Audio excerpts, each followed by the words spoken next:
বালাগাল উলা বিকামালিহি কাশাফাদ দুজা বিজামালিহি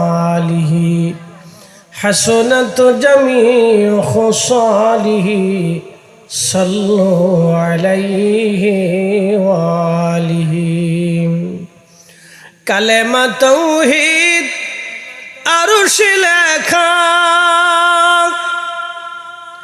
বামেতে মুহাম্মদ আকা, হাবিবের পাশে হাবিব বসা, ও বন্ধুর পাশে বন্ধু বসা, কালেমাতে আসে প্রমাণ। বালাগাল উলা বিকামালিহি কাশাফাদ দুজা বিজামালিহি। রব্বুল আলামিন বললেন, হাবিব উম্মতকে জানায় দেন, আল্লাযী খালাকাল মাউত, আমি মৃত্যু সৃষ্টি করেছি তাদের, ওয়াল হায়াত, জীবন সৃষ্টি করেছি তাদের, লিয়াবলুয়াকুম, পরীক্ষা করার জন্য, পরীক্ষা করার জন্য, পরীক্ষা করার জন্য, পরীক্ষা করার জন্য তাদের জিন্দেগির জীবন এবং হায়াত ও মৃত্যু সৃষ্টি করেছি আমি আল্লাহ, পরীক্ষা করার জন্য, পরীক্ষা করার জন্য। রব্বুল আলামিন দুনিয়াতে আমাদেরকে পাঠিয়েছেন পরীক্ষা করার জন্য, পরীক্ষা করার জন্য, পরীক্ষা করার জন্য। আইয়াকুম আহসানু আমালা, কি পরীক্ষা করবে আমার আল্লাহ? কে দুনিয়াতে ভালো কাজ করবে, ভালো আমল করবে। আহসানু আমালা, আহসানু আমালা, কে দুনিয়াতে উত্তম আমল করবে, উত্তম কাজ করবে, উত্তম আমল করবে। আমি আল্লাহ সেটা পরীক্ষা করার জন্য দুনিয়াতে পাঠিয়েছি, উত্তম আমল কে করবে। খুবই মনোযোগ দিয়ে কথাগুলি শুনবেন। আপনি যেই বাড়িতে বধূ হয়ে এসেছেন, এই শাশুড়ি আপনার জন্য পরীক্ষা, এই শ্বশুর আপনার জন্য পরীক্ষা, এই দেবর আপনার জন্য পরীক্ষা, এই ননদ আপনার জন্য পরীক্ষা, এই স্বামীটাও আপনার জন্য পরীক্ষা। এই যুবক, আপনি যেই মেয়েটাকে বিয়ে করে বধূ বানিয়ে এনেছেন, এই স্ত্রী আপনার জন্য পরীক্ষা, আপনার মা আপনার জন্য পরীক্ষা, আপনার বাবা আপনার জন্য পরীক্ষা, আপনার ভাই বোনেরাও আল্লাহর পক্ষ থেকে আপনার জন্য পরীক্ষা। পরীক্ষা। আপনার অনাগত যে সন্তান দুনিয়াতে আসবে, এটাও আপনার জন্য পরীক্ষা। বলে, হুজুর সন্তান কি করে পরীক্ষা হয়? বলে দিয়ে যাই, বাংলাদেশে বহু সন্তান আছে, বহু যুবক আছে বিবাহ করার পরে স্বামীকে স্ত্রীকে ডিভোর্স দিয়ে দেয় বাচ্চা পেটে, অথবা বাচ্চা সহ মেয়েটাকে ডিভোর্স দিয়ে দিল। বাংলাদেশে বহু পুরুষ আছে, ওই ডিভোর্সি মেয়ের সন্তানদেরকে দেখাশোনা করে না, ভরণ পোষণ দেয় না, খাবার দাবার দেয় না। বহু আছে। একটা দুইটা বললে ভুল হবে, হাজারে হাজার বললেও ভুল হবে, লাখে লাখে, হাজার হাজার বললেও ভুল হবে, লাখে লাখে পরীক্ষায় পড়েছে সে। ওই সন্তান তার জন্য পরীক্ষা, ওই সন্তানটা তার জন্য পরীক্ষা, ওই স্ত্রী তার জন্য পরীক্ষা, সন্তান পরীক্ষা, ওই মেয়েটা পরীক্ষা। আপনি দুইজন স্ত্রী গ্রহণ করেছেন, দুইটা বিবি আপনার জন্য পরীক্ষা। দুই বিবির গর্ভ থেকে সন্তান এসেছে, এই সন্তানটাও আপনার জন্য পরীক্ষা। দুই বিবিকে এক চোখে দেখতে হবে, দুই বিবির সন্তানদেরকেও এক চোখেই দেখতে হবে। আপনার মেয়ে জন্ম নিয়েছে, এটাও পরীক্ষা। ছেলে জন্ম নিয়েছে, এটাও পরীক্ষা। প্রশ্ন রাখবেন, ফরিদি হুজুর কি পরীক্ষা? মেয়েকে যেই চোখে দেখবেন, ছেলেকে সেই চোখে দেখবেন, ছেলেকে যেই চোখে দেখবেন, মেয়েকে সেই চোখে দেখবেন। মেয়ে কোনোদিন যাতে বলতে না পারে, বাবা মেয়ে হিসেবে আমাকে আদর করে নাই। পরীক্ষা। আপনি সুন্নত তো দেখতেছেন, আদর্শ দেখতেছেন, এটা আল্লাহর নবীর সুন্নত, কিন্তু আমি সুন্নতের আগে আপনার জন্য পরীক্ষায় পড়েছেন সেটা আপনাকে বুঝাইতেছি। আপনি আল্লাহ রসুলের সুন্নত তো মানবেনই, মেনে চলতেই হবে, এ বিকল্প কোনো রাস্তা নাই। কিন্তু আল্লাহ যে আপনার পরীক্ষার ভিতরে ফেলাইছে এটা আমি আপনাকে বুঝাইতেছি, এটা পরীক্ষা। আল্লাহ আপনাকে কৃষক বানিয়েছে, এটাও পরীক্ষা। আল্লাহ আপনাকে ধনী বানিয়েছে, এটাও পরীক্ষা। আল্লাহ আপনাকে আলেম বানাইছে, এটাও পরীক্ষা। আমাকে বক্তা বানাইছে, এটাও পরীক্ষা। কারণ সবাই তো আমার মতো কণ্ঠ দেয় নাই, আবার অন্য যারে যেইভাবে কণ্ঠ দিছে আমারও সেইভাবে দেয় নাই। একজনকে অনেক বেশি এলেম দিছে, আমারও সেটা দেয় নাই। আবার আমারও যতটুকু দিছে আল্লাহ আরেকজনকে ততটুকু দেয় নাই। ঠিক একজন ডাক্তার, তিনি ডাক্তার হিসেবে আল্লাহর পক্ষ থেকে পরীক্ষা। প্রশ্ন রাখবেন, ফরিদি হুজুর ডাক্তার কেন পরীক্ষায় পড়ল?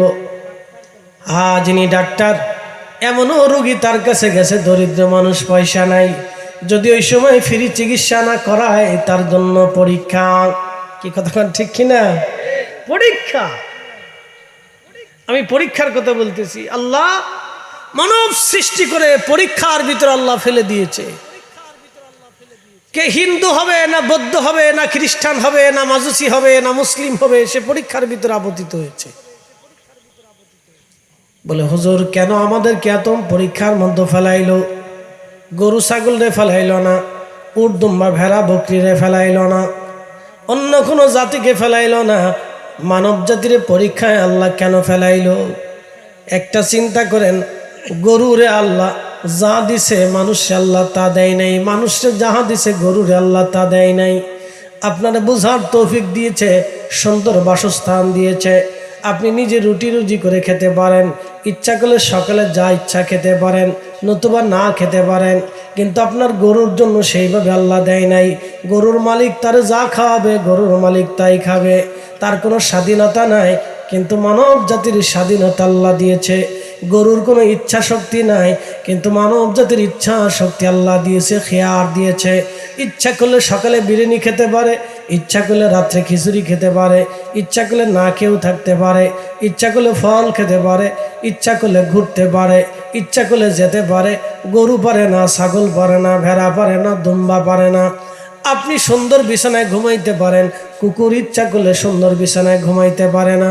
আপনি যখন ইচ্ছা তখনই রান্না করে খেতে পারেন, কুকুর ইচ্ছা করলে রান্না। মিরার খিলবাসী আল্লাহ বললেন, আমি দুনিয়াতে মানব সৃষ্টি করলাম, আল্লাযী খালাকাল মাউত, মৃত্যু সৃষ্টি করলাম, আল হায়াত, জীবন সৃষ্টি করলাম, লিয়াবলুয়াকুম, পরীক্ষা করব আমি। কি পরীক্ষা? আইয়ুকুম আহসানু আমালা, উত্তম আমল কে করবে, ভালো কাজ কে করবে, কে ভালো আমল করবে, সেটা আমি পরীক্ষার জন্য ফেলাইছি। পরীক্ষা করব আমি আল্লাহ। তাম দুনিয়াটা পরীক্ষা, আল্লাহ পরীক্ষার মধ্যে ফেলিয়েছে। আপনি ধনী, আল্লাহ পরীক্ষার মধ্যে দিয়েছে।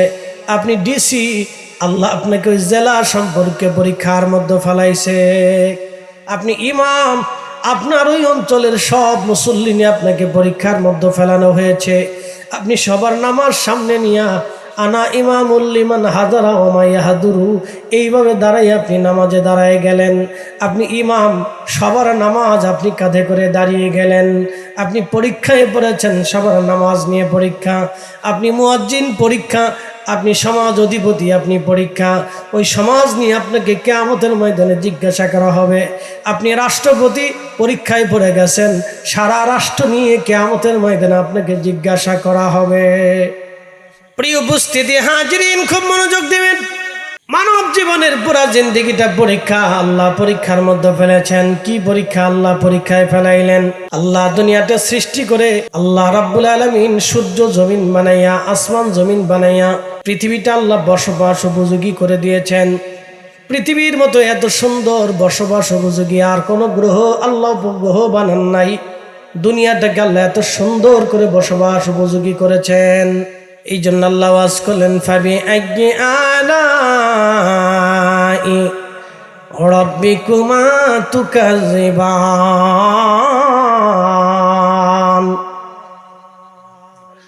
রব্বুল আলামিন বললেন, হে মানুষ আর জিন, আমি আল্লাহর দেওয়া এমন কোন কোন নিয়ামত আছে তুমি অস্বীকার করবা? তুমি বলো আমি আল্লাহর দেওয়া। এমন কোন কোন নিয়ামত আছে তুমি অস্বীকার করবে? বলো। আল্লাহ এখানে ক্ষান্ত হন না, আরো জানাই দিলেন, যদি আমার নিয়ামত তোমরা মেনে না চলো, আমার হুকুম যদি তোমরা মেনে না চলো, আমার আইন যদি তোমরা মেনে না চলো, আমার বিধান যদি মেনে না চলো, হে বান্দা তাহলে বলো আমার আল্লাহ বলেন ইয়া মাশারাল জিন্নি ওয়াল ইনস, হে মানুষ এবং জিন।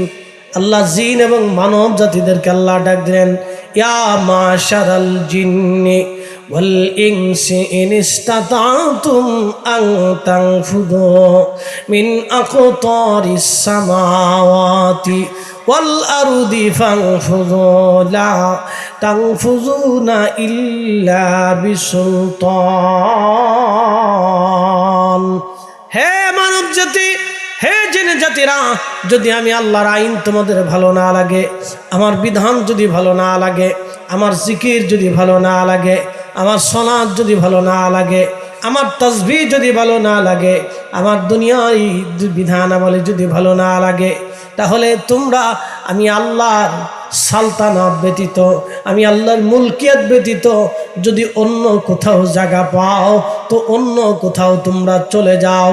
আমি আল্লাহর সালতানাত থেকে তোমরা বের হয়ে যাও, দেখো আমি আল্লাহর সালতানাতের বাহিরে কোথাও যেতে পারো কিনা। না না না, তোমরা আমি আল্লাহর সালতানাতের বাহিরে কখনো যেতে পারবে না। এ মানুষ এবং জিন, যদি পারো তুমি আল্লাহর সীমানার বাইরে চলে যাও, দেখো চেষ্টা করে পারো কিনা। না, কখনোই পারবে আল্লাহর সালতানাতের বাহিরে কখনোই যেতে পারবে না। যদি চেষ্টা করো তো যাও, যাও দেখো আল্লাহর সালতানাতের বাইরে যেতে পারো কিনা। আল্লাহর সিদ্ধান্তের বাহিরে আপনি যেতে পারবেন না। আল্লাহ আপনার নিজের উপরে কিছু দিয়ে দেন না। আপনি ইচ্ছা করলে একটা চোখ বানাইতে পারেন, আপনি ইচ্ছা করলে আপনার শরীরের উপরে নিয়ন্ত্রণ নিতে পারেন না। বলে হুজুর কেমনে?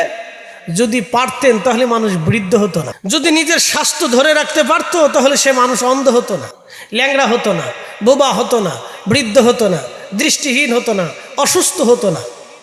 আমাদের বডির নিয়ন্ত্রণ আল্লাহ আমাদের কাছে দেন নাই, আল্লাহ তার নিজের কাছে রেখে দিয়েছেন। হায়াতের নিয়ন্ত্রণ আল্লাহ আমাদের কাছে দেন নাই, তার নিজের হাতে রেখে দিয়েছেন। মৃত্যুর নিয়ন্ত্রণ আমাদের কাছে দেন নাই, নিজের হাতে রেখে দিয়েছেন। আমাদের রিজিকের নিয়ন্ত্রণ আল্লাহ আমাদের হাতে দেন নাই, আল্লাহ তার নিজের হাতে রেখে দিয়েছেন। কি খাবেন এটাও আল্লাহ বরাদ্দ করে দিচ্ছে, এর বেশি বাইরে যেতে পারবেন না। আল্লাহ তার নিজের নিয়ন্ত্রণে রেখে দিয়েছে। প্রিয় উপস্থিতি, খুব মনোযোগ দিবেন। এই জন্য আমরা পরীক্ষার মধ্যে পড়ে গেলাম। আদম আলাইহিস সালাতু ওয়াস সালাম কাঁদলেন আর বললেন আল্লাহ এরা আমার সন্তান, আপনি সবাইকে সমান করে দেন, ধনী বানায়েন না, দরিদ্র বানায়েন না। আল্লাহ বললেন না আমার আদম, আমি পরীক্ষা করার জন্য দুনিয়াতে পাঠাইলাম।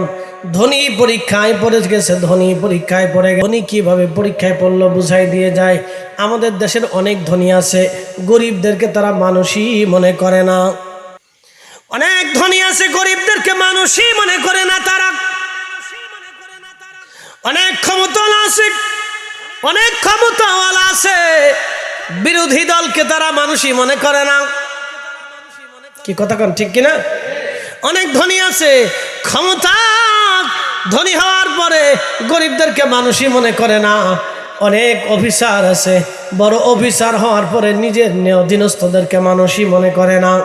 এরকম তারা গর্ব করে, অহংকার করে, অহমিকা করে। একবার ক্ষমতায় আসলে বিরাট অহমিকা হয়ে যায়, তারা দিশাহারা হয়ে যায়। না, আল্লাহ তাকে পরীক্ষার মধ্যে ফেলে দিয়েছে, পরীক্ষার মধ্যে আল্লাহ ফেলে দিয়েছে, পরীক্ষায় ফেলে দিয়েছে, পরীক্ষার ভিতরে আল্লাহ তাকে ফেলে দিয়েছে। পরীক্ষা সে নিজেও বুঝতেছে না সে পরীক্ষার ভিতরে আছে। একটা কথা মনে রাখবেন, সারা জীবন বুঝে রাখবেন, আমার এই কাপড় ও জুব্বার কাপড় বানানোর জন্য এখানে গরিবের হাত, আমার চশমাটা বানানোর জন্য গরিবের হাত, আমার আংটি বানানোর জন্য গরিবের হাত, আমার ঘড়ি বানানোর জন্য এখানে গরিবের হাত আছে। আপনার মুখের মধ্যে যে খাবার আসে, দামি দামি সুন্দর সুন্দর খাবার, এই খাবার তৈরি করার জন্য গরিবের হাত। আপনি ধনীরা, এই শত শত কোটি টাকার মালিকরা জমিনে কাজ করে না, শত শত কোটি টাকার মালিকরা তাঁতের কাজ করে না, শত শত কোটি কোটি টাকার মালিকেরা এই সাধারণ কাজ করে না। আপনি যে ওষুধ খান, এই ওষুধের কাঁচামাল উৎপাদন করার জন্য গরিবের হাত। বিরাট বড় আলিশান প্রাসাদ বানানোর জন্য গরিবের হাত, প্রত্যেক জায়গা গরিবের হাত, রাষ্ট্র গঠনে গরিবের হাত। আপনি যে এমপি হয়েছেন এখানেও গরিবের হাত। আপনি গরিবের ভোট না বলে এমপি হতে পারতেন না, আপনি গরিবের সমর্থন না হলে আপনি চেয়ারম্যান হতে পারতেন না। এই এমপি মন্ত্রী চেয়ারম্যান হয়ে যাওয়ার পরে আর গরিব মানুষের খোঁজখবর তারা নেয় না। এটাই হলো পরীক্ষায় ফেল। কথা বলেন ঠিক কিনা? গরিব মানুষের ভোট, কিন্তু এরপরে আসার পরে হ্যাঁ ইস শয়তান হাসে গো, বাপরে বাপ, ও তো আমার সিটে সিটে। শয়তান হাসে গো, আমার সিটে বড় সিটে। আমি 9 লক্ষ বছর ইবাদত করছিলাম, ও তো 9 বছরের জিন্দিগি পাইয়া 90 বছরের জিন্দিগি পাইয়া ও যা শুরু করছে তো আমারও ফেল করে ফেলছে একবার। قل أعوذ برب الناس ملك الناس إله الناس من شر الوسواس الخناس الذي يوسوس في صدور الناس من الجنة والناس। মানুষ শয়তান জিন শয়তান, মানুষ শয়তান জিন শয়তান, মানুষ শয়তান জিন শয়তান। কি শয়তান? মানুষ শয়তান জিন শয়তান। মিনাল জিন্নাতি ওয়ান নাস, মানুষ শয়তান জিন শয়তান, মানুষ শয়তান জিন শয়তান। অনেকে মাঝে মধ্যে আফসোস করেন, হুজুর আমরা হাদিসে শুনেছি মাহে রমজান আসলে শয়তান রে বলে আল্লাহ শিকল দিয়ে বেঁধে রেখে, তাহলে রমজানে এত শয়তানি কেমনে হয়? আল্লাহ জিন শয়তান রে বেঁধে রাখে, কিন্তু মানুষ শয়তান রে তো আর আল্লাহ বাঁধে নাই। ঠিক কর না কে জোরে বলে? আল্লাহ জিনে শয়তান রে বাঁধছে, কিন্তু মানুষ শয়তান রে তো বাঁধে নাই। এই জন্য রমজান আসলে দেখবেন শয়তানি শুরু হয়।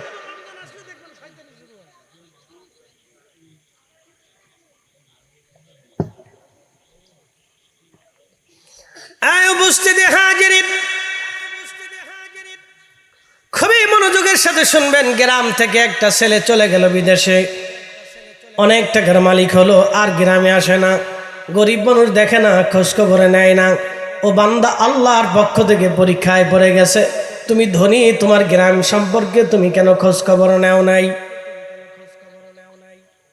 গ্রাম থেকে চলে গেছে, ধনী হয়ে গেছে বিদেশে যাইয়া, অথবা ঢাকা গেছে বড় ব্যবসা করে ধনী হয়ে গেছে, অথবা লেখাপড়া করে ডিসিএসপি হয়ে গেছে। গ্রামগঞ্জের আর খোঁজ খবর নেই না। গ্রামের খোঁজ নাই, বেটার টাইম নেই, পরীক্ষায় পড়ছে সে, অনেক বড় পরীক্ষা। আপনি রাত্রিবেলা খেয়ে ঘুমাইলেন, আপনার প্রতিবেশী ক্ষুধার্ত খেয়ে না খেয়ে ঘুমাই গেল, আপনি পরীক্ষায় পড়ে গেলেন, সর্বনাশ। আপনার বাড়ির পাশে মানুষ দরিদ্র, অসুস্থ, চিকিৎসা হয় না, পয়সা পায় না, ডাক্তার দেখাইতে পারে না। আপনি আলিশান প্রাসাদের মধ্যে ঘুমান, আপনি পরীক্ষায় পড়ে গেছেন। আপনি পরীক্ষায় পড়ে গেলেন, এগুলি পরীক্ষা। এই জন্য খুব মনোযোগ দিবেন। আল্লাহ দুনিয়ার ভিতরে আপনাকে আমাকে পরীক্ষার মধ্যে ফেলে দিয়েছে, আমরা পরীক্ষার মধ্যে আপতিত হয়েছি। পরীক্ষা কি? আইয়ুকুম আহসানু আমালা, কে ভালো কাজ করবে আল্লাহ সেটা দেখার জন্য দুনিয়াতে পাঠাইলো। কে কত ভালো আমল করে, কে কত ভালো আমল করে, কে কত ভালো আমল করে, কে কত ভালো আমল করে।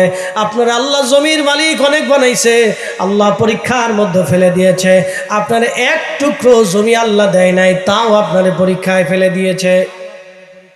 হুজুর জমি নেই, তা আমি কেমনে পরীক্ষায় পড়লাম? আপনার যে জমি নাই এটাই পরীক্ষা। আল্লাহ দেখতেছে আপনি ধৈর্য ধরতে পারেন কিনা, এর উপরে সন্তুষ্ট হন কিনা। শোনেন, আপনাদেরকে বলি, অনেক গরিব মানুষ আছে মাঝে মধ্যে আফসোস করে, আরে আমার যদি এই 500 কোটি টাকার মালিক হইতাম তাহলে এই গ্রামের মানুষের খালি দান করতাম। আফসোস করে, কিন্তু সে জানে না যে সে 500 কোটি টাকার মালিক হলে সে জালিম হয়ে যেত, ফেরাউন হয়ে যেত। কারণ ফেরাউন আগে কি করত বলেন তো? ফেরাউনের আগে কাজ কি ছিল? খয়রাতি ছিল, খয়রাতি। খয়রাতির থেকে সে কি হইলো জানেন? ফেরাউন কি করলো? বাদশা কেমনে হইলো? তার দোস্তর নাম ছিল হামান।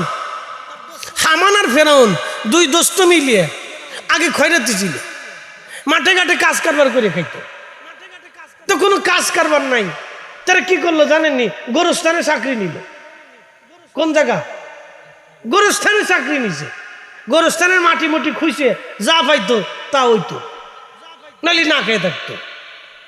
দেখেন, একটু ভালো করে বুঝবেন, গোরস্থানের কর্মচারী ওর জিন্দিগি থেকে বুঝে যান যে সবাই আল্লাহ সম্পদ দেয় না, সবাই আল্লাহ ক্ষমতা বাড়ায় না, সবাই আল্লাহ ইজ্জত দেয় না। কেন দেয় না? সবাই করে কিছু কিছু মানুষ আছে যদি ক্ষমতা পাইতো তাহলে একবারে দুনিয়া আন্ডার করে ফেলতো, জালিম হয়ে যেত, চেঙ্গিস খান হয়ে যেত। হ্যাঁ, চেঙ্গিস হয়ে যেত। চেঙ্গিস খান ক্ষমতা পাইয়া 4 কোটি মানুষ মেরে ফেলল।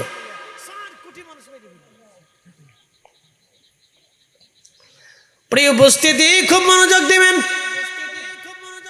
ফেরাউন আর হামান দুইজনে গোরস্থানে চাকরি নিল। গোরস্থানে চাকরি নেওয়ার পরে মানুষ মারা যাইতো, কবর খুঁজতো, ওখানে কবরস্থ করা হতো, পয়সা করে যা পাইতো কোনো রকম চলতো। কিন্তু এলাকায় মহামারী লেগে গেল। মহামারী লেগে গেল। হামান আর ফেরাউন দুইজনে চিন্তা করলো, মহামারী তো লাগছে, ব্যবসা আমাদের ভালো। কি বুঝলেন? ব্যবসা ভালো, মহামারী তো লাগছে, ব্যবসা আমাদের ভালো। এবার একটা কাজ করা যায়। বলে কাজটা কি? বলে আমরা বেশি করে এবার ট্যাক্স আদায় করব। যারা মানুষ মারা যাবে কবরস্থ করতে হলে পয়সা বেশি করে দিতে হবে। তারা ট্যাক্স বাড়াই দিল, টাকা বাড়াই দিল। কবর দিতে হলে এত টাকা দেওয়া লাগবে। ঢাকা শহরে অনেক গোরস্থানে দেখবেন কবরও দিতে হলে টাকা দিতে হয়। টাকা, ভালো পয়সা গুনতে হয়, নাহলে কবর দিতে দেবে না। চিন্তা করেন, গোরস্থানের জায়গার দাম কত? সব সিটারই ব্যবসা। গোরস্থানেও সিটারই আছে। হাই হাই বন্ধু, খুব মনোযোগ দেন। হামান আর ফেরাউন দুইজনে মিলে গোরস্থানের ট্যাক্স বাড়াই দিল। এইভাবে মহামারীতে বহু মানুষ মরতে লাগলো। একটা পর্যায়ে তারা অনেক ধনী হয়ে গেল। ধনী শুধু হয় নাই, ধনী আল্লাহ বানাইতে বানাইতে মিশরের বাদশা আল্লাহ বানাই দিল ফেরাউন রে। ফেরাউন কয়, দোস্ত রে, তোরও তো আমি ছাড়তে পারবো না, তুই আমার ছোটকালের দোস্ত, আজ দুইজনে মিলে আমরা দেশ শাসন করি। ফেরাউন হয়ে গেল বাদশা, আর ফেরাউনের দোস্ত হামান রে বানাইলো প্রধান উজির। দুই বন্ধু দেশ চালাইতে চালাইতে চালাইতে চালাইতে অনেক বড় প্রভাবশালী বাচ্চা হয়ে গেল, ধনী বাচ্চা হয়ে গেল, একেবারে আমেরিকার মতো হয়ে গেল। আমেরিকার মতো যখন হয়ে গেল তখন এই ফেরাউনরা হামানে কয়, বন্ধু তুমি তো অনেক বড় বাচ্চা হয়ে গেছো, তাহলে এখন তুমি নিজের খোদা দাবি করতে পারো, তুমি এই দেশের খোদা। তখন ফেরাউন প্রলোভনে পড়ে কয়, আনা আমি বিরাট বড় খোদা। জোরে বলবেন কি নাউজুবিল্লাহ। আনা রাব্বুকুমুল আলা, একবার জোরে কন্যা নাউজুবিল্লাহ। আমি সবার বড় খোদা। বড় খোদাই নিজের দাবি করলো। আল্লাহ মুসা আলাইহিস সালাম রে তার কাছে পাঠাইলাম, মুসা তারে দাওয়াত দাও, তারে বুঝাও, তারে বুঝাও, তারে বুঝাও, তারে বুঝাও। আল্লাহ কিন্তু হঠাৎ করে ফেরাউন রে একেবারে পানির মধ্যে চুবায় মারে নাই। আল্লাহ মুসা আলাইহিস সালাম তার কাছে দাওয়াত পাঠাইছে, তারে বুঝাও, তারে বুঝাও, তারে দাওয়াত দাও, তারে দাওয়াত দাও, তারে দাওয়াত দাও, তারে বুঝাও, তারে দাওয়াত দাও, তারে বুঝাও। এই আমার দিকে তাকান, ভালো করে তাকান। এই সারা দুনিয়াতে সনাতনী হিন্দু আছে না? আল্লাহ ইচ্ছা করলে পুরা হিন্দু গ্রাম আগুন দিয়ে পুরে ভূমিকম্প দিয়ে ধ্বংস করে দিতে পারতেন না? তো করেন না কে? পরীক্ষা দেখি। তাহলে আমি 60 বছর হায়াত দিয়েছি, দেখি 100 বছর হায়াত দিয়েছি, দেখি 100 বছরে সে আমার দিকে ফিরে আসে কিনা। আল্লাহ জানে তার ভবিষ্যৎ কি হবে, তারপরেও আল্লাহ সুযোগ দিয়ে রাখছে যাতে কিয়ামতের ময়দানে বান্দা বলতে না পারে, রব তুমি তো আমার সুযোগ দাও নাই, আমি যদি সুযোগ পাইতাম তো আমি মুসলমান হইতাম।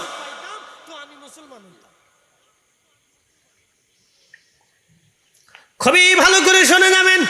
এখন প্রশ্ন রাখতে পারেন, ফরিদে হুজুর তাহলে যারা একবারে জন্মগতভাবে একবারে পাগল হয়, জন্মগতভাবে যারা পাগল হয়, শিশুকালে যারা মারা যায়, এবং পৃথিবীতে এমন অঞ্চল আছে যেই অঞ্চল একেবারে উপজাতি এলাকা, যেখানে কখনো কালেমার দাওয়াত পৌঁছায় নাই, জঙ্গলে তারা বাস করে, আফ্রিকাতে আছে, আমাজনে আছে, পৃথিবীর বড় বড় দেশের বড় বড় জঙ্গলগুলিতে এখনো উপজাতি আছে, তারা সভ্যতার ছায়া এখনো পায় নাই, তাদের কাছে এখনো কালেমার দাওয়াত পৌঁছায় নাই। তখন তারা কিয়ামতের ময়দানে তাদের কাছে কি হবে, তাদের ফয়সালা আল্লাহ কেমনে করবে? প্রশ্ন রাখতে পারেন, তাদের ফয়সালা আল্লাহ সুন্দরভাবে করবে? প্রশ্ন রাখতে পারেন, ফরিদি হুজুর তো তাদের ফয়সালা কেমন হবে যারা জন্মগতভাবে পাগল হয়ে গেছে অথবা পাগল হয়ে মারা গেছে অথবা শিশুকালে মারা গেছে, যারা কালেমাও বুঝে নেই, দিনও বুঝে নেই, দুনিয়াও বুঝে নেই, তারা বুঝার আগেই কবরে চলে গেছে, তো আল্লাহ তাদের ফয়সালা কেমনে করবে?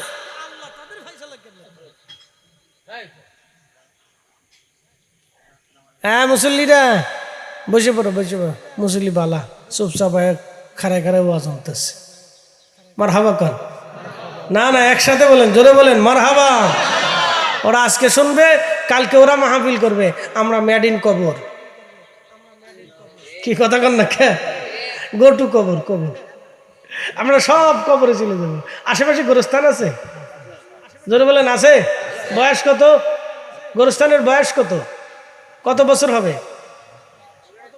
কত? 100, 200, আরো বেশি না? সর্বনাশ, মাশাআল্লাহ। তো 300-400 বছর আগের কবর, তো 300-400 বছর আগের গোরস্থান এখানে। বলেন তো 400 বছর আগে যারা কবর দিয়েছিল তার কবরের পাশে কয়জন দাঁড়ায়? কেউ আছে? নেই। তো ঠিক আগামী 100 বছর পরে আপনাদের কবরের পাশেও দাঁড়ানোর কেউ নাই। ঠিক 200 বছর পরে আমার কবরের পাশে দাঁড়ানোর কেউ নেই। তো কে দাঁড়াবে? ওই জগতে আপনার আপন কে হবে? কে সেই দিন আপনাকে তরাবে?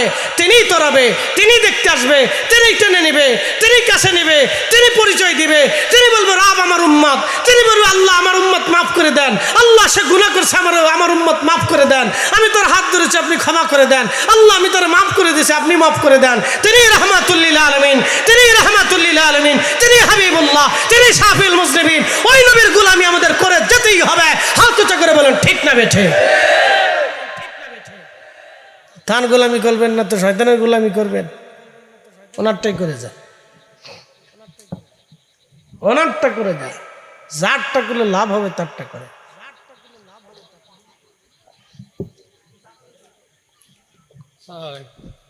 আসেন আমরা একটু দরুশে পড়ি, আল্লাহুম্মা সাল্লি আলা সাইয়্যিদিনা মাওলানা মুহাম্মাদ ওয়া আলা আলি সাইয়্যিদিনা।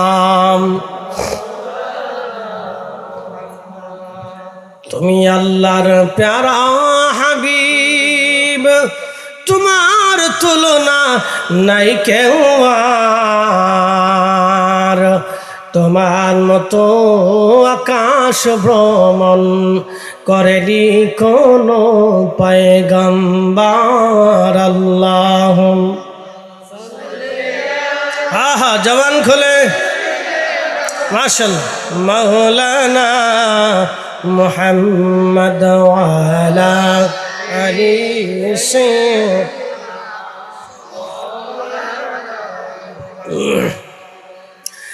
আমিরের খেলবাসী, রাঙ্গুনিয়াবাসী, খুবই মনোযোগের সাথে শুনবেন বাবাজি আমার।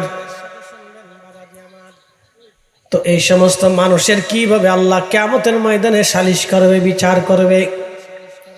যে সমস্ত বাচ্চারা উপযুক্ত হওয়ার আগে, বালিগ হওয়ার আগে মারা গেল, ওরা আল্লাহর আদালতের সামনে দাঁড়িয়ে যাবে। যে সমস্ত পাগলগুলি আল্লাহ পাগল অবস্থায় দুনিয়ার থেকে চলে গেল, ওরাও আল্লাহর সামনে দাঁড়িয়ে যাবে। যে সমস্ত উপজাতিগুলি জঙ্গলের মধ্যে বসবাস করে সারা জীবনেও কোনোদিন এই সভ্যতা এবং কালেমার দাবাত তাদের নসিবে কোনোদিনও হয় নাই, এমন জনপদ দুনিয়াতে গেছে বা হয়েছে যাদের কাছে কখনো কালেমার দাওয়াত পৌঁছায় নাই, ওরাও আল্লাহর আদালতের সামনে দাঁড়িয়ে যাবে। আল্লামা ইমাম আব্দুর রহমান জালালউদ্দিন সুয়ুতি রাহিমাহুল্লাহ, বিশ্ববিখ্যাত মুহাদ্দিস, এলেমের এমন কোনো শাখা নাই যেখানে ইনি কিতাব লিখে না গেছে। ওনার জিন্দেগির মধ্যে আসছে প্রায় 1500 কিতাব উনি লিখে গেছেন। এলেমের এমন কোনো দিক নাই যেখানে তিনি কিতাব না লিখে গেছেন। উনি এত বড় একজন ইমাম ছিলেন, 2 লক্ষ হাদিসের হাফিজ ছিলেন তিনি, 2 লক্ষ হাদিসের হাফিজ ছিলেন তিনি। ওনার উস্তাদ ইমাম হযরত আসকালানী আশ-শাফিঈ, যিনিও 2 লক্ষ হাদিসের হাফিজ ছিলেন। ইমাম সুয়ুতি, উনি ওনার জমানার ভিতরে অনেক বড় আল্লাহর ওলি এবং মুজাদ্দিদ ছিলেন। এত বড় মুজাদ্দিদ ছিলেন, এত বড় ওলি ছিলেন। উনি মুরাকাবাতে, মুশাহাদাতে আল্লাহর রসুলের, আল্লাহর হাবিবের সঙ্গে জীবনে ৭৫ বার নবীজির সাথে তার দিদার হয়ে গেছেন। শুনলে খুশি হবেন, উনি সেই মহান ইমাম যিনি মিলাদুন নবী, ঈদে মিলাদুন নবী সাল্লাল্লাহু আলাইহি ওয়াসাল্লামের উপরে কিতাব লিখে এই উম্মতকে তিনি ধন্য করে দিয়ে গেছেন। যারা মিলাদুন নবীর বিরোধিতা করে তারা হযরত ইমাম সুয়ুতির জুতা টানার যোগ্যতা রাখে না। কথা বলেন ঠিক কিনা? নেই, পৃথিবীতে কোনো আলেম নেই মানে জুতা টানবে সেই যোগ্য কোনো আলেম নাই। এই মিলাদুন নবী মাহফিলের পক্ষে উনি কিতাব রচনা করে দিয়ে একেবারে সমাধান বাতলিয়ে দিয়ে গেছে। ওনাদের সমাধানের পরে আমাদের আর কারো সমাধানের প্রয়োজন নাই। কথা বলেন ঠিক কিনা? কোন মসজিদের খতিব সাহেব, ইমাম সাহেব কি বললো ওগুলি দেখার টাইমই নেই। কোন মাদ্রাসার মুহতামিম সাহেব, প্রিন্সিপাল, প্রধান ফকি, মুহাদ্দিস আর শাইখুল হাদিস, আর কোন দেশের এই মুফতি আজম কি বললো ওটা দেখার সময় নেই। আইম্মায়ে মুজতাহিদিন সমাধান যেখানে দিয়ে গেছে আমাদের আর কারো সমাধানের প্রয়োজন আমরা মনে করি না। কথা বলেন ঠিক না বেটা?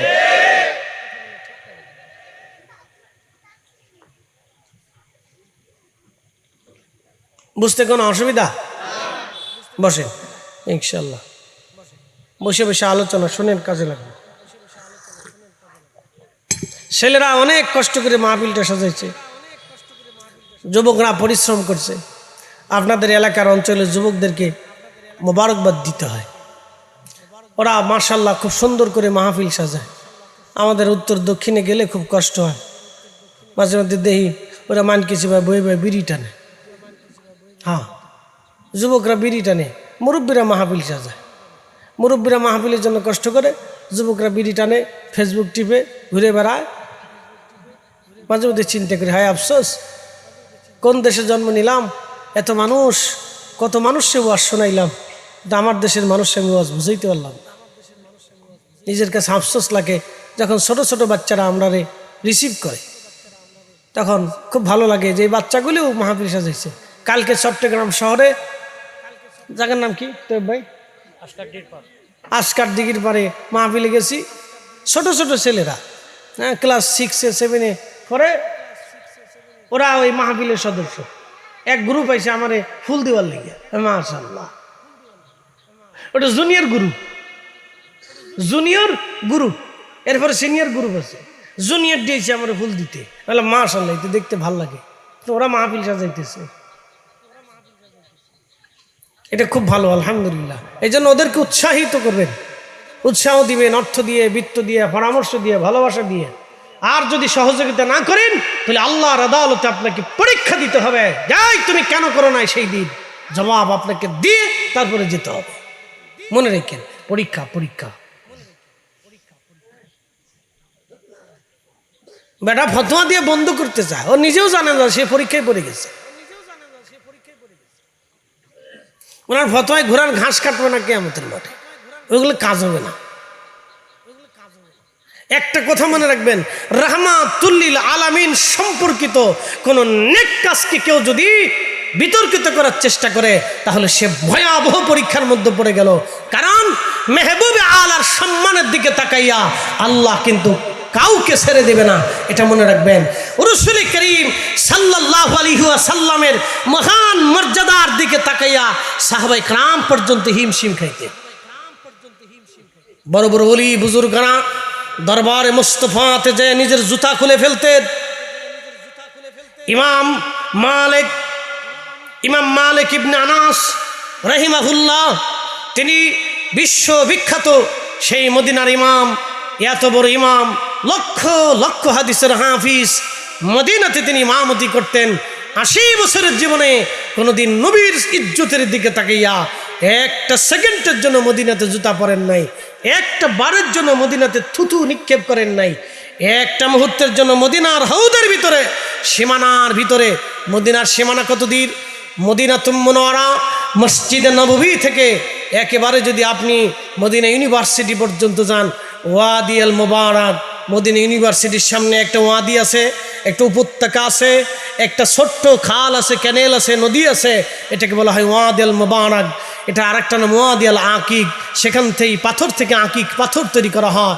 সেই ওয়াদি আল মুবারাক, ওয়াদি আল মুবারাকের পরেই যে মদিনা ইউনিভার্সিটি, তারপরে যাওয়ার পরেই স্থান হচ্ছে মদিনার হাউদ, মদিনার সীমানা, একবার উহুদ পাহাড়ের শেষ সীমানা পর্যন্ত মদিনার হাউদ।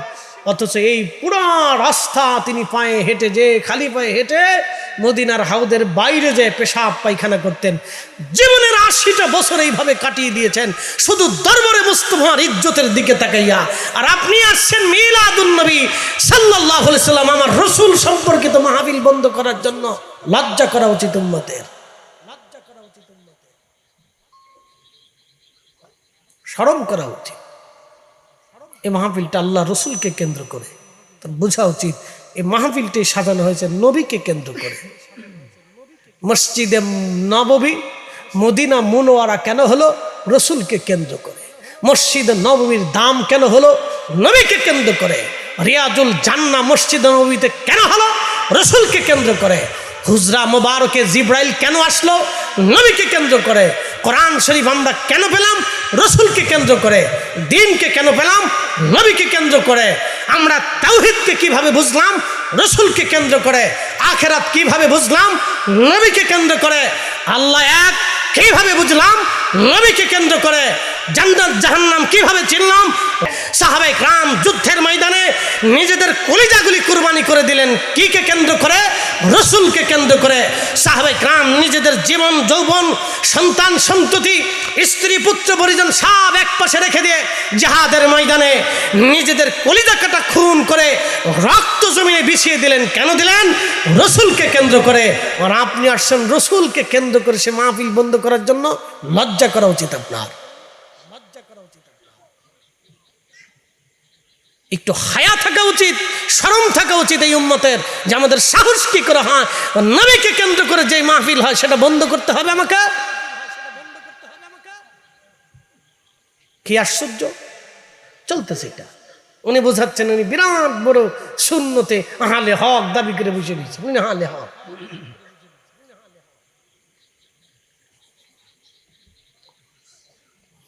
প্রিয় উপস্থিতি হাজিরিন, খুবই মনোযোগের সাথে শুনবেন। আমি যে কথা বলছিলাম কিয়ামতের ময়দানে মাহশরের মাঠে সেই দিন সবাইকে আল্লাহ ডাক দিবে, পাগলকে ডাক দিবে, যাদের কাছে কালেমার দাওয়াত পৌঁছায়নি আল্লাহ তাদেরকেও ডাক দিবে।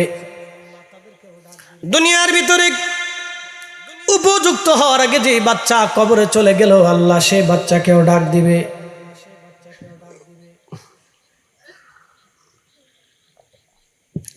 সেই বাচ্চাটাকে ডাক দিয়েও আল্লাহ পাক এদেরকে এক জায়গা করবেন। এক জায়গা করে আমার রব ডাক দিবে, হে বান্দারা, হে শিশু বাচ্চা, হে আমার বান্দা, তুমি কেন দিন মানো নাই? কেন আমি আল্লাহ মানো নাই? তখন ওই রুহুটা ওই বান্দা ডাক দিয়ে বলবে, আল্লাহ আমি উপযুক্ত হওয়ার আগে, বালেগ হওয়ার আগে দুনিয়ার থেকে আমি চলে আসছিলাম আল্লাহ। তখন আমি দিন দুনিয়া ধর্ম কালেমা ইমান তাওহীদ রিসালাত আমি বুঝি নাই আল্লাহ। যদি আমি বালেগ হতাম আর দিন কালেমা তাওহীদ রিসালাত আমি বুঝতাম তাহলে আমি মেনে মেনে আসতাম। আল্লাহ বলবেন দাঁড়াও। পাগলকে আল্লাহ ডাক দেবে, হে আমার বান্দা, তুমি কেন আমার দিন মানো নাই, কালেমা তাওহীদ ও রিসালাত মানো নাই, কারণ কি? সেই দিন ওই বান্দা ডাক দেবে, রব্বুল আলামিন, তুমি আমার পাগল বানাইছিলা, আমি মস্তিষ্কহীন ছিলাম, বুদ্ধি জ্ঞান আমার লোভ ছিল, আমি জানতাম না। যদি আমি পাগল না হতাম তাহলে অবশ্যই তাওহীদ রিসালাত কালেমা দিন মেনে চাসতাম। আল্লাহ বলবেন তুমিও দাঁড়াও। এরপরে যে সমস্ত মানুষের কাছে কখনো কোনোদিনও কালেমার দাওয়াত পৌঁছায় নাই আল্লাহ তাদেরকে ডাক দেবে, হে বান্দারা, তোমরা কেন দিন মানো নাই? সেই দিন তারা বলবে, রব্বুল আলামিন, আমাদের কাছে কখনো কোনোদিনও কোনো সময় কালেমার দাওয়াত পৌঁছায় নাই। আল্লাহ আমাদের মাঝে যদি কালেমার দাওয়াত পৌঁছাইতো রব্বুল আলামিন, তাহলে অবশ্যই আমরা দিন মেনে আসতাম। কখনোই কোনো সময় আমাদের মাঝে সেই দাওয়াত কেউ নিয়ে আসে নাই। 3 গ্রুপ আল্লাহ একত্রিত করে দাঁড়া করা বলবে, তোমরা কি আমি রব মানো? সেদিন ওই শিশুকালে যে বাচ্চা মারা গেল, পাগল হয়ে যে মারা গেল, কালেমার দাওয়াত যার কাছে পৌঁছাইলেন যে মারা গেল, 3 গ্রুপ বলবে, হ্যাঁ রব, আপনি আমাদের রব, আমরা মেনে নিলাম। আমি যা হুকুম করব তাও কি তোমরা মানবা? বলে, হে রব, আপনি মালিক আমাদের, আপনি খালিক আল্লাহ, আমরা জানি আপনি আমাদের রব, আপনি যা বলবেন আমরা তাই মেনে চলবো। আল্লাহ তখনই বলবে, হে আমার বান্দারা, তাহলে এখনই তোমরা জাহান্নামে চলে যাও, আমি আল্লাহ তোমাদেরকে জাহান্নামী বানায় দিলাম। যাও, জাহান্নামে চলে যাও, এক্ষুনি যাও, এক্ষুনি যাও, জাহান্নামে চলে যাও। ওই সময় ওই 3 গ্রুপ বান্দা পরীক্ষার মধ্যে পড়ে গেল। একসাথে বলবেন আল্লাহু আকবার। কিসের মধ্যে পড়ে গেল? পরীক্ষা। এখন আমরা কিসের মধ্যে আছি? পরীক্ষা। জোরে কোন না, কিসের মধ্যে আছি? জোরে বলেন। আজকে পরীক্ষার ওয়াজ করতেছি। আজকের ওয়াজ হলো পরীক্ষার ওয়াজ। আমাদের জিন্দেগিটাই পরীক্ষা। আমরা এখানে বসে আছি পরীক্ষা। জিন্দেগিটা পরীক্ষার ভিতরে আল্লাহ ফেলে দিয়েছে, পরীক্ষার ভিতরে আছি আমরা। সেই সময় কিয়ামতের ময়দানে ওই 3 গ্রুপ আল্লাহ পরীক্ষার মধ্যে ফেলে দিলেন। আমরা এখন পরীক্ষার ভিতরে আছি। দুনিয়াটা পরীক্ষার জায়গা, মনে রাখবেন। সেই সময় আল্লাহ বলবেন, যাও, এক্ষুনি তোমাদেরকে জাহান্নাম দিয়ে দিলাম, এক্ষুনি দৌড় দিয়ে জাহান্নামে চলে যাও। তখন এক দল দৌড় দিবে জাহান্নামের দিকে, আর এক দল দাঁড়ায় থাকবে। জাহান্নামের দিকে একদল দৌড়ায় দৌড়ায় যাচ্ছে, রব হুকুম দিছে চলে যায়, সাথে সাথে দৌড় মারছে। আর এক দল দাঁড়ায় আছে। দাঁড়ানো দলকে আল্লাহ বলবেন, হে আমার বান্দারা, তোমরা কেন দাঁড়ায় আছো? আয় বান্দাগুলি বলবে, রব্বুল আলামিন, তুমি তো আমাদের রব, কিন্তু আল্লাহ জাহান্নাম তো কঠিন শাস্তির জায়গা, আমাদের ভয় লাগে। আল্লাহ, আমরা ভয় পাইতেছি, জাহান্নামে যাইতে মন চায় না। আমার আল্লাহ তখনই ডাক দিবে, বান্দারে, ও বান্দা, ও বান্দা, আজকে আমারে দেখছো, আমার হাসর দেখছো, আমার জাহান্নাম দেখতেছো, জান্নাতও দেখতেছো, আমার শহর তুমি না দেখতেছো, ফেরেশতা দেখতেছো। আজকে হাসরের মাঠ কায়েম হয়ে গেছে। বান্দারে, আমি আল্লাহ সরাসরি হুকুম পাওয়ার পরেও তুই আমার হুকুম মানিস নাই, হুকুম না মেনে দাঁড়ায় আসিস। তোরা দুনিয়াতেও আমার হুকুম মানতি না, অতএব এক্ষুনি যা, তোদেরকে জাহান্নামী বানায় দিলাম। তোরা আমারে কখনোই মানতি না, এখন যেহেতু মানো নাই, তখনও মানতা না।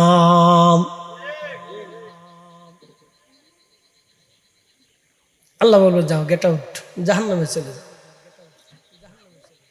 যেই দল জাহান্নামে দৌড়াই যেতেছে, আল্লাহ তাদেরকে ডাকবে, এ বান্দারা দাঁড়াও। তো ফিরে থাকে, ইয়া রব্বি, আবার ডাকতেছেন, দাঁড়াও, এদিকে আসো। রবের সামনে দাঁড়িয়ে যাবে সেজদায়, বলে, ইয়া রব, আপনি আমাদেরকে ডাকতেছেন, বান্দা জাহান্নামে কেন যাও? বলে, আল্লাহ, আপনি আমাদের রব, আপনি হুকুম করেছেন, আপনার হুকুম আমরা কিভাবে অমান্য করতে পারি? আল্লাহ, আপনি রব আমাদের, আপনি যাহা হুকুম করেছেন আমরা বান্দা হিসেবে, গোলাম হিসেবে তাই মেনে আমরা জাহান্নামের দিকে চলে যাইতেছি। আমার আল্লাহ ডাক দিবে, বান্দারে, তোমাদের পরীক্ষায় তোমরা পাশ করেছ, তোমরা আজকে হাসরের ময়দানে যেহেতু আমার হুকুম মেনেছ, দুনিয়াতেও তোমরা আমার হুকুম মানতা, যাও, তোমাদেরকে আমি জান্নাতি বানাই দিলাম, ক্ষমা করে দিলাম, তোমরা জান্নাতে চলে যাও, জাহান্নামে যাওয়া লাগবে না।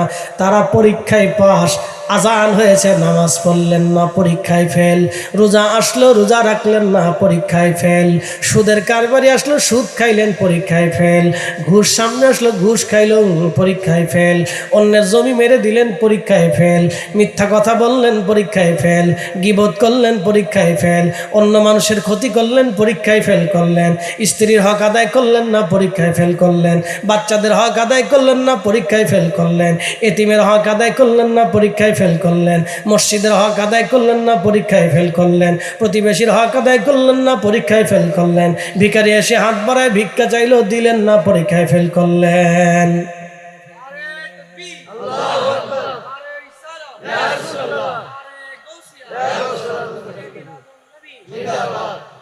পরীক্ষায় ফেল, পরীক্ষায় ফেল। করবেন না ইবাদত, করবেন না গোলামি, পরীক্ষায় ফেল। পরীক্ষায় ফেল করছেন আপনি, পরীক্ষায় ফেল, পরীক্ষায় পাস করা লাগবে। এই জন্য প্রত্যেকের জীবনের ক্ষেত্রে নেকামল, নেকামল, নেকামল, নেকামল।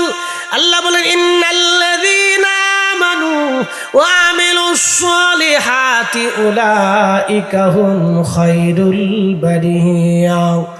ইমানে আমলে, ইমানে আমলে, ইমানে আমলে, আগে ইমানের কথা বলছে, এই জন্য আমরা সুন্নি সুন্নি করি, কথা কন না কে, ঠিক কিনা? ইমানে আমলে, ইমানে আমলে, জোরে বলেন ইমানে আমলে, জোরে বলেন ইমানে আমলে, আরো জোরে বলেন ইমানে আমলে। এই জন্য ইমান আহলে সুন্নাত ওয়াল জামাত, জোরে বলেন ইমান আহলে সুন্নাত ওয়াল জামাত। এটা ইমানের সাবজেক্ট। ইমান হচ্ছে আহলে সুন্নাত ওয়াল জামাত, এটা হলো ইমানের সাবজেক্ট। ইন্নাল্লাযীনা আমানু ওয়া আমিলুস সালিহাতি উলাইকা হুম খায়রুল বারিয়া। ইমানে আমলে, ইমানে আমলে যারা পাকা, আমার আল্লাহ বললেন দুনিয়ার জগতের মধ্যে তারা সেরা, তারা শ্রেষ্ঠ, তারা সেরা, তারা সম্মানিত। জাযাউহুম ইনদা রাব্বিহিম জান্নাতু আদনিন তাজরি মিন তাহতিহাল আনহারু খালিদিনা ফিহা আবাদা।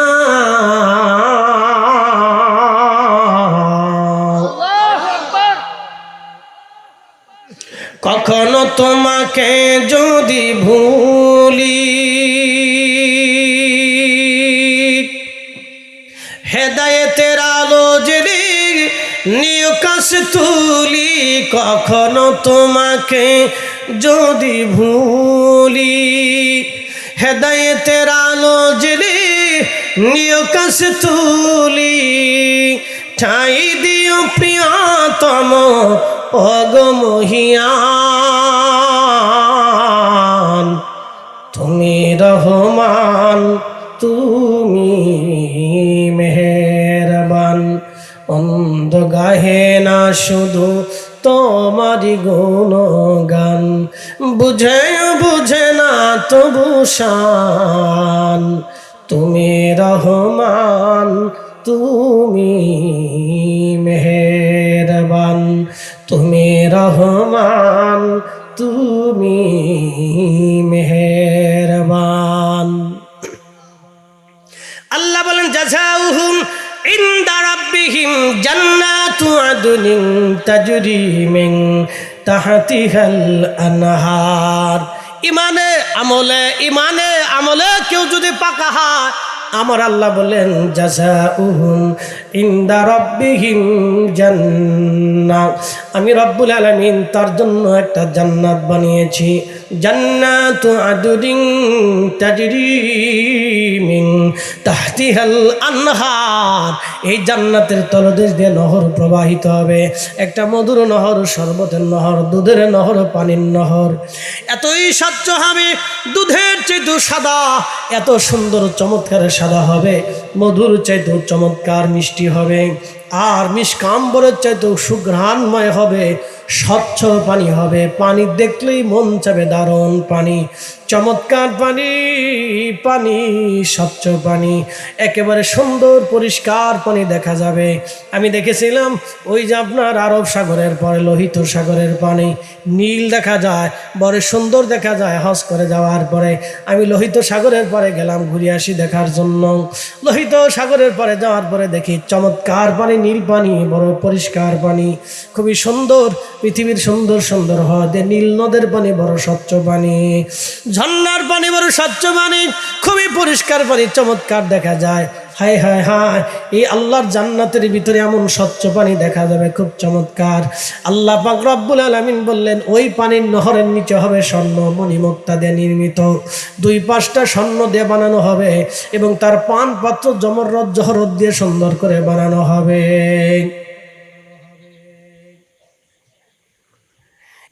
এই জান্নাতের তলদেশ দিয়ে নহর প্রবাহিত হবে। কতদিন তোমরা এই জান্নাতে থাকবা? আমার রব, আমার আল্লাহ বললেন খালিদিনা ফিহা আবাদা, চিরদিন জান্নাতে থাকবা, চিরদিন কখনো তুমি আর জান্নাত থেকে বের হবে না। তুমি যে ঢুকবা আর কখনো তোমার চিন্তা থাকবে না, পেরেশানি থাকবে না। দুনিয়াতে চিন্তা আছে, আপনার স্ত্রীর কি হলো, বিদেশে চলে গেলে চিন্তায় থাকে আমার স্ত্রীর কি অবস্থা, আমার বাচ্চারা কেমন আছে, মার শরীর স্বাস্থ্য কেমন আছে, বাজার সদাই আসলো কিনা, চোর ডাকাত ঘরে ঢুকলো কিনা, অ্যাক্সিডেন্ট হলো কিনা, অসুখ বিসুখ হলো কিনা, ডাক্তার পেলো কিনা। দুনিয়াতে পেরেশানির জায়গা, শুধু পেরেশানি আর পেরেশানি, শুধু পরীক্ষা আর পরীক্ষার জায়গা দুনিয়া। কিন্তু আল্লাহর জান্নাতে তো মধুময় জায়গা হবে, কোনো চিন্তা থাকবে না, চিন্তার লেশ থাকবে না, কোনো দুঃখের লেশ মাত্র থাকবে না। কখনো সেখান থেকে আর কেউ কোনো দিন বেরো হবে না। একবার ঢুকবে একেবারে আবাদুন আবাদা, কখনো সেখান থেকে আর বেরো হবে না। তো সেই জিন্দিগির জন্য কি নিয়ে গেলেন? এই দুনিয়াতে আল্লাহ পরীক্ষায় পাঠাইছেন সেই জিন্দিগির জন্য। পরীক্ষায় যদি পাশ করতে না পারেন তাহলে সর্বনাশ হয়ে যাবে। পরীক্ষায় পাশ করা লাগবে। আল্লাহর নবীর সুন্নতের পরীক্ষা, আল্লাহর দেওয়া ফরজ বিধানের পরীক্ষা, ওয়াজিব বিধানের পরীক্ষা, হক হালালের পরীক্ষা আল্লাহ দিয়ে দুনিয়াতে পাঠাইছেন। আল্লাহ যেটা হালাল করেছেন সেটা হালাল, যেটা হারাম করেছেন সেটা হারাম। আল্লাহ যেটা আইন করেছেন সেটা আইন, যেটা নিষেধ করেছে সেটা নিষেধ। আমার নবী যেটা করেছেন করব, করতে নিষেধ করেছেন ছেড়ে দিয়ে দেব। এইভাবে যদি জিন্দেগি চালাইতে পারেন তাহলে আশা করা যায় পরীক্ষায় আমরা পাস। কষ্ট হইতেছে? দুনিয়া কিসের জায়গা? পরীক্ষা। জোরে বলেন কিসের জায়গা? পরীক্ষা। পরীক্ষায় পড়েছেন, পরীক্ষায় পড়েছেন, পরীক্ষায় পড়ে গেছি আমরা। উপায় নাই, উপায় নেই, পরীক্ষায় পড়ে গেছি। অনেক বড় পরীক্ষার ভিতরে পড়ে গেছি, পাস করতে হবে। এই জন্য সিলেবাস কমপ্লিট করেন। বলে হুজুর সিলেবাস কি? আল্লাহর কোরআন, রাসূলের সুন্নাত, এই দুইটা হচ্ছে জিন্দেগির অনেক বড় সিলেবাস। কমপ্লিট করতে থাকে, কমপ্লিট করেন এই সিলেবাস, নইলে মুশকিল আছে, অনেক বড় মুশকিল। বাঁচার রাস্তা নেই। বলেন মৃত্যু থেকে কেউ বাঁচতে পারে? একসাথে বলেন পারে? আমেরিকার প্রেসিডেন্ট পারবে? রাশিয়ান প্রেসিডেন্ট পারবে? চাইনিজ প্রেসিডেন্ট পারবে? পৃথিবীর কোনো নামি দামি প্রেসিডেন্ট কেউ পারবে না। পৃথিবীর বড় বড় সেনাবাহিনীর গ্রুপ তারাও পারবে না। দুনিয়ার সবচেয়ে বড় চিকিৎসা বিজ্ঞানী বর্তমান যিনি আছেন, নোবেল অস্কার বিজয় পেয়েছেন, পারবে?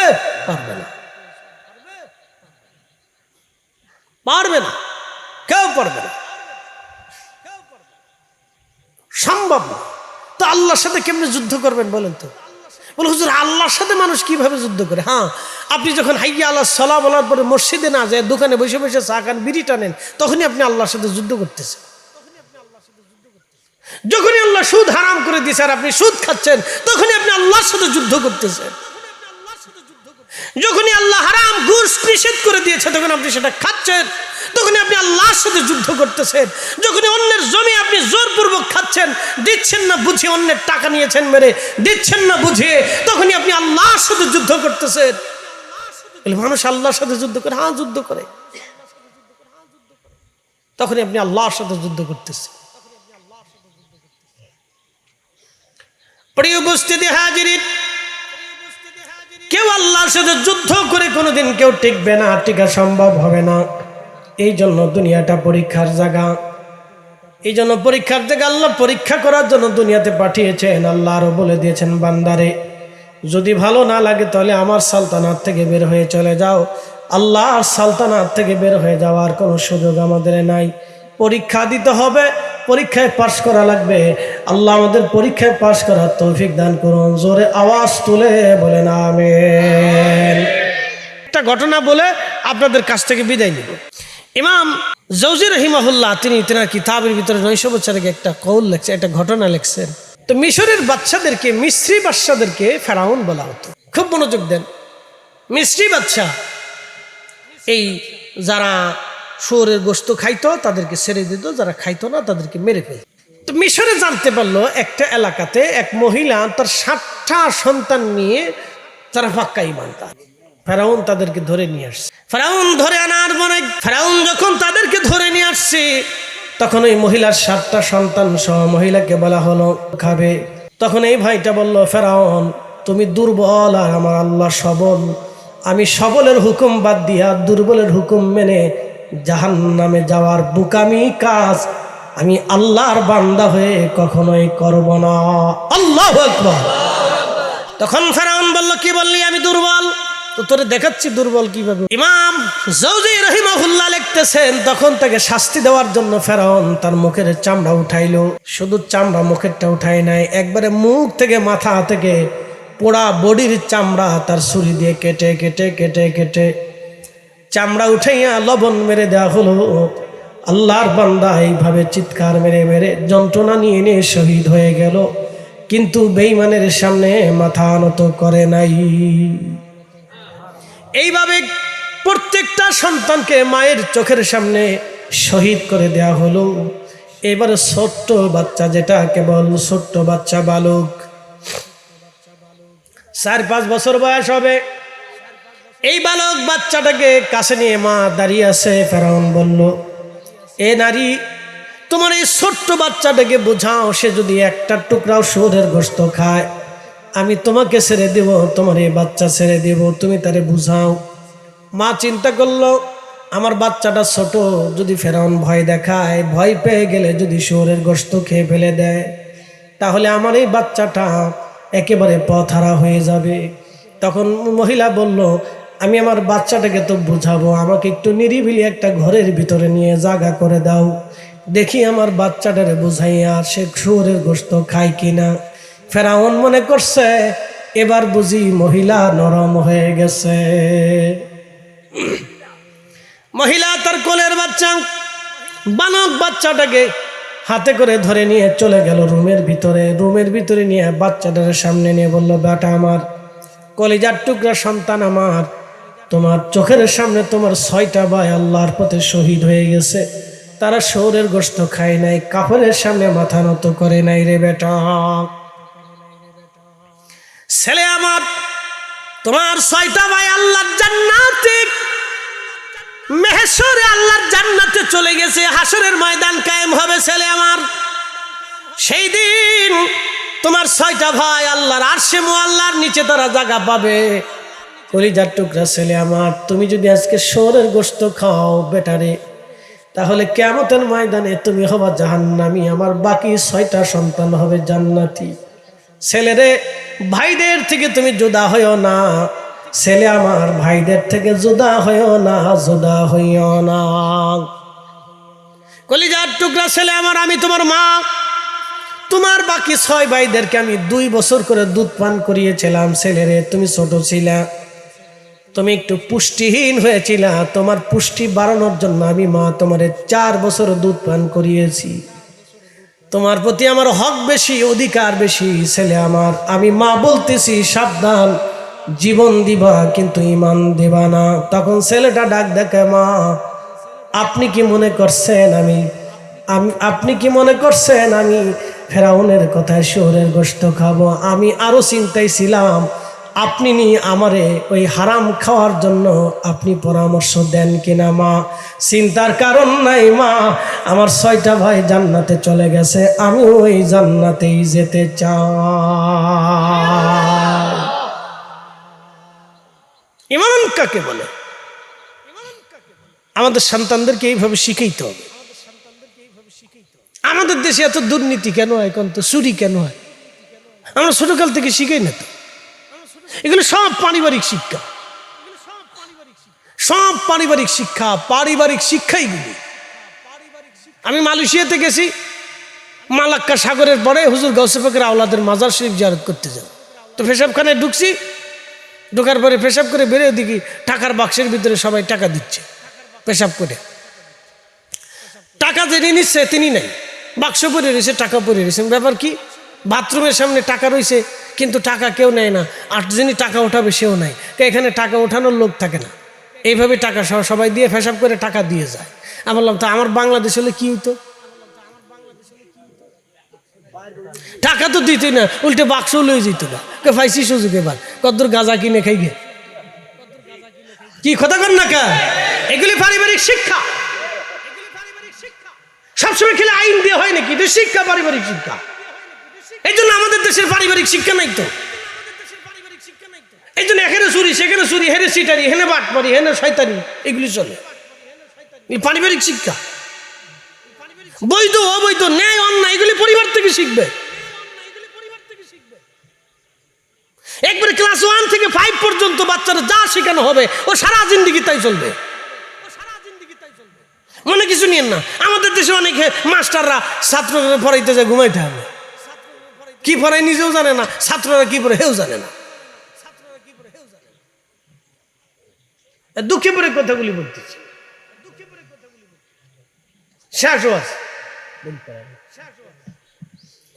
আজ আমার শেষ পর্যায়ে চলে আসছি, খুব মনোযোগ দেন। এবার ফেরাউন বলতেছে, বাচ্চা তুমি কি খাবে? বলে না ফেরাউন, আমার 6 ভাই জান্নাতে চলে গেছে, আমিও যাব। একসাথে বলবেন আল্লাহু আকবার। ফেরাউন এই ছেলেটাকে মেরে ফেললো। মহিলাকে বলল, মহিলা তুমি কি খাবে? মহিলা বলল, আমার 6টা সন্তান কলিজার টুকরারা আমার সামনে শহীদ হয়েছে। ফেরাউন কি মনে করিস আমি কি তোর কথায় জাহান্নামে চলে যাব রে ফেরাউন? না না, তা হবে না। আমি মা আমার সামনে 7টা সন্তান কোরবানি দিতে পেরেছি, এখন নিজেকে কোরবানি দেওয়ার পালা। মহিলাও জান্নাতে চলে গেল। আল্লাহু আকবার। এই 7টা সন্তান সহ এই মহিলাকে যেখানে দাফন করা হয়েছিল তাদের কবর থেকে জান্নাতের ঘিরান আসতো। এমনকি আল্লাহর নবীজি মেরাজে যাওয়ার সময় দালাইলুন নবুয়তের ভিতরে এসেছে, এই মহিলাদের এবং সন্তানদের কবরের পাশ দিয়ে যাওয়ার সময় নবীজি লক্ষ্য করলেন কবরের ভিতর থেকে জান্নাতের ঘিরান আসে। জিবরাইলকে বললেন, জিবরাইল এরা কারা যাদের কবর থেকে এখনো ঘিরান আসে? জিবরাইল বলেন, হুজুর এরা সেই মা সেই সন্তান যারা ইমানের পরীক্ষায় আল্লাহর দরবারে টিকে গিয়েছিল, তাদের কবর থেকে এখনো জান্নাতের ঘিরান আসে। একবার জোরে বলা যাবে কি আল্লাহু আকবার? তাদের কবর থেকে বেহেশতের ঘিরান আসছে। নবীজি মেরাজে যাওয়ার সময় দালাইলুন নবুয়তে আসছে, ঘ্রাণ পেয়েছে। ইমাম ইবনু কাসির আল বেদার ভিতরে লেখছেন তাদের কবর থেকে বেহেশতের ঘিরান আসতেছিল। প্রিয় নবী বলেন, জিবরাইল কাদের কবর? বলি ইয়া রাসূলুল্লাহ, সেই মা তার 7টা সন্তান সহ যাদেরকে শহীদ করেছিল সেই সময় জালিম বাদশা। হুজুর সেই মা তার সন্তান একই কবরে, তাদের কবর থেকে আল্লাহ বেহেশতের ঘিরান পৌঁছা। একসাথে বলবেন আল্লাহু আকবার। হ্যাঁ, মনে রেখেন কবর থেকে ঘিরান আসে। ইমাম বুখারীর কবর থেকে 16 বছর ঘিরান আসছিল।